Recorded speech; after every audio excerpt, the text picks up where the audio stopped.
दिग्विजय चौटाला पर पूर्व सीएम मनोहर लाल का जवाब। दिग्विजय चौटाला ने कहा था कि नायब सैनी का हाल हो रहा है जैसे पंजाब से पूर्व सीएम चन्नी जैसा, जिस पर मनोहर लाल ने कहा कि जब दिग्विजय चौटाला नायब सैनी को जानेंगे तब पता चलेगा नायब सैनी किस भट्टी में तपे हैं, ये उन्हें नहीं मालूम। बीजेपी पार्टी छोड़ने पर मनोज बधवा को दी शुभकामनाएं।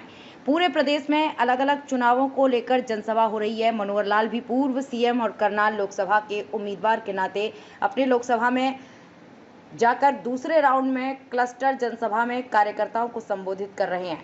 घरोड़ा में आयोजित जनसभा में मनोहर लाल पहुंचे तो उन्होंने कार्यकर्ताओं को संबोधित किया। कार्यक्रम खत्म होने के बाद जब वो मीडिया से रूबरू हुए तो उन्होंने कहा कि रणदीप के चुनाव प्रचार पर रोक लगाई गई है। उस पर कहा कि ये बहुत अच्छा फैसला चुनाव आयोग ने किया है। कम से कम आगे ऐसे अनाप शनाप शब्दों का प्रयोग बंद होना चाहिए। हम चुनावों का एक उत्सव मना रहे हैं, आपसी मर्यादाएं बनाकर रखनी चाहिए, सौहार्द बनाकर रखना चाहिए। महिलाओं के प्रति अपमान की भाषा उचित नहीं है। वहीं जेजेपी की टिकट घोषणा पर कहा कि जेजेपी कभी पार्टी में सहयोगी नहीं रही है, वो सरकार में सहयोगी रहे हैं। जब उनसे पूछा गया कि उनका परिवार आमने सामने है तो उन्होंने कहा कि जो स्थितियां वो आप देख रहे हैं, परिवार का फैसला वो खुद करेंगे, हम इस पर कुछ नहीं कहेंगे। वहीं जब उनसे पूछा गया कि दिग्विजय चौटाला ने ये कहा है कि सीएम नायब सैनी का वो हाल हो रहा है जैसे पंजाब के पूर्व सीएम चन्नी, इस पर पूर्व सीएम मनोहर लाल ने कहा कि दिग्विजय चौटाला को तब पता चलेगा सीएम नायब सैनी के बारे में जब वो उनको जानेंगे। वो किस मिट्टी में तपे हैं वो मुझे मालूम है। वो 1995 से पार्टी के लिए काम कर रहे हैं। हमने संगठन में साथ काम किया है। वो विधायक बने, मंत्री बने, सांसद बने, प्रदेश अध्यक्ष बने और जिस तरीके से उनकी ग्रोथ हुई ऐसी ग्रोथ किसी नेता की हुई हो। वहीं बीजेपी पार्टी छोड़कर जाने वाले मनोज बधवा को मनोहर लाल ने शुभकामनाएं दी है। बहरहाल चुनाव नजदीक हैं और अलग अलग जनसभाओं में नेता एक दूसरे पर निशाना साध रहे हैं। 35 साल तक उसको सेवा करनी होती है। 35 साल, अगर 35 साल में कोई निखट आदमी आके लग गया तो बाद में क्या करेगा? बाद में मास्टर भी लगेगा और पढ़ाएगा GIRL बोलो गिरो। तो लिखा है सर, वो कहेगा मैं क्या करूं, लिखा हुआ है सर, वो थोड़ी समझ में आएगा गिरो नहीं गर्ल क्या? BMT गुट रहेगा, BMT फुट रहेगा। तो कुल मिलाकर योग्यता मायने रखती है और इस योग्यता के आधार पर नौकरियों के लिए केंद्र सरकार ने भी कहा है कि हम भी जो परीक्षाएं लेते हैं इसमें जो नकल की बीमारी है, क्योंकि नकल वही करता है जो कमजोर होता है, जो होशियार होता है नकल नहीं करता, बल्कि उस होशियार वाले की तो पर्ची उसका पता लेके दूसरे नकल करता है। तो इसलिए नकल को रोकने के लिए कानून बनाएंगे और सख्त से सख्त कानून लागू करके उसके ऊपर सजा देंगे। इसका क्या है? इसका यही है कि योग्यता पर लोगों को नौकरी मिले, अच्छे नागरिक आगे आए और पढ़ने का शौक लगे। पढ़ाई लिखाई में बच्चों का शौक हो जाता है तो फिर वो लाइब्रेरी में जाते हैं। 50 के लगभग बच्चे IAS में आ गए। 1000 बच्चों में 50 अच्छी पढ़ाई हो गई है, शुरू हो गई है, इसलिए 8 साल में वातावरण बन गया पढ़ाई का। तभी तो ये जो मुफ्त में खिलाना अच्छा है या कमाई करके खाना अच्छा है? बताइए। सीमा चौड़ा होता है। आदमी जब कमाई करता है ना तो किसी के सामने झुकता नहीं है। कभी कभी बहस हो जाए, किसी से लड़ाई हो जाए तो आज आम भाषा में कह देता है तेरा के बाप का काम सुनो, अपना कमा के खाओ कहता है। स्वाभिमानी है।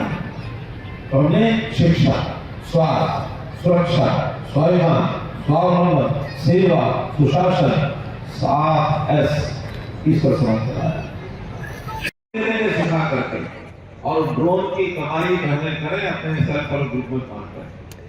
हर बहन को 1 लाख रुपए साल की कमाई। अब उन्होंने प्रोग्राम दिया। हमारे कांग्रेस वालों ने क्या किया? उन्होंने कहा कि हम जो है ना गरीब महिलाओं के खातों में 1-1 लाख रुपए डाल देंगे। ये कहा ना। अब मेरा कहना यह है कि 2 तरीके से सोचने का विचार करने की बात है। पहला विचार तो यह है कि कांग्रेस के लोग जो कुछ सोचते हैं अपना मैनिफेस्टो बनाते हैं शायद वो पढ़ लिखे नहीं है। मैं तो कहूँगा अनपढ़। कैसे अनपढ़ है कि देश में 80 करोड़ ऐसे गरीब परिवार हैं जो गरीब महिलाएं हैं। 80 करोड़।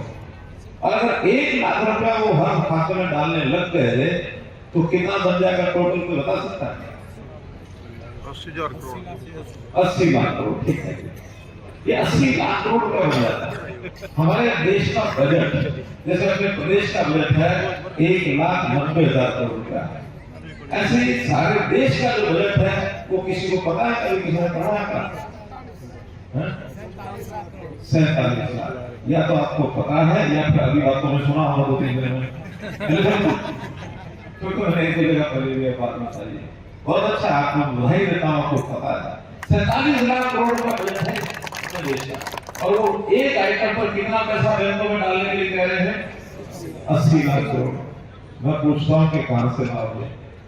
सारे का सारा बजट भी खाते में चला जाए, फिर भी 43 लाख करोड़ रुपया और चाहिए, आधा से ज्यादा नहीं। और अगर सारा बजट उसमें डाल दोगे तो फिर देश चलेगा कैसे? देश में आपको तनख्वाहें भी देनी है, आपको रेलवे के प्रोजेक्ट भी बनाने हैं, आपको बड़े बड़े जहाज के भी बनाने हैं, आपको चांद पर भी अपना चांद चंद्रयान भेजना है, आपको कोई मांग भी है तो हिम्मत करो जाके बताने की कि कैसे मांगी। दूसरा क्राइम करने वाले लोगों को इस्लामियों के पीछे डालने का पूरा प्रबंध है। आज कोई आदमी क्राइम करता है तो 6-8 दिन के बाद बचता नहीं।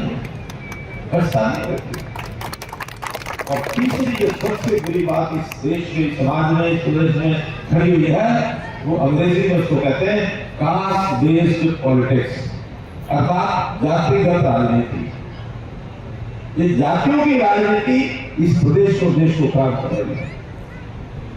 हर किसी की जाति होती है, जाति के विरोध में नहीं है, जातियों का बहुत काम है, जातिगत संगठन है, अपनी अपनी जाति के अंदर कुरीतियां उसको दूर करो, जाति के हिसाब से अपने समाज की सेवा करो, स्कूल बनाओ, कॉलेज बनाओ, अस्पताल बनाओ, डिस्पेंसरी बनाओ, स्किलिंग के सेंटर खोलो, हमारे बच्चे आगे बढ़े, कंपटीशन करो। जातियों में कंपटीशन हो तो कोई दिक्कत नहीं, लेकिन जातियों के साथ में शासन व्यवस्था में वोट की व्यवस्था करेंगे कि मेरी जाति का इसलिए वोट डालेंगे, ये ठीक बात है क्या? बताओ, ठीक है क्या? डेमोक्रेसी क्या है? डेमोक्रेसी नीयत अच्छी है, लेकिन नीति नहीं है पार्टी के पास, कुछ कर पाया है। तो 3 चीजें ध्यान रखनी है। हमारा नेता कौन? नरेंद्र मोदी, उस पर भरोसा है कि नहीं है? पार्टी की नीयत पर भरोसा है कि नहीं है? हमारे नीयत क्या होती है कि अपने रहते रहते अपनी अगली पीढ़ी में से प्राधिकारी छांट लो। मोदी की गारंटी आपकी ईमानदारी की। मोदी की ये जो लाइसेंस है मोदी का, ये हमें रिन्यू कराना है। कौन करेगा?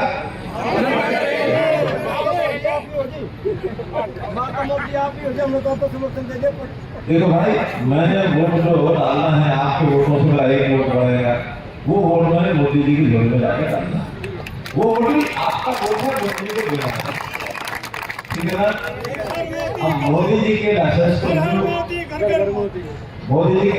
रिन्यू करना है। रिन्यू तो 272 में भी हो जाएगा, हो सकता है 543 में 272 यहाँ से ज्यादा रिन्यू हो गया, लेकिन वो सामान्य रिन्यूअल है। इस बार सामान्य नहीं, 2 बार पहले कर चुके हैं, इस बार तीसरी बार हमने गोल्डन रिन्यूअल करना है, गोल्डन। और गोल्डन कैसे होगा? अबकी बार और उस 400 में हरियाणा की भी 10 और उस 10 में एक करनाल लोकसभा भी है ना? अब 10 की 10 पिछली बार भी जीती थी, अब इस बार 10 की 10 फिर लोग जिताएंगे, लेकिन पिछली बार में इस बार अंतर क्या हुआ? कुछ भी 10 पहले जीत रही, 10 फिर जिताएंगे।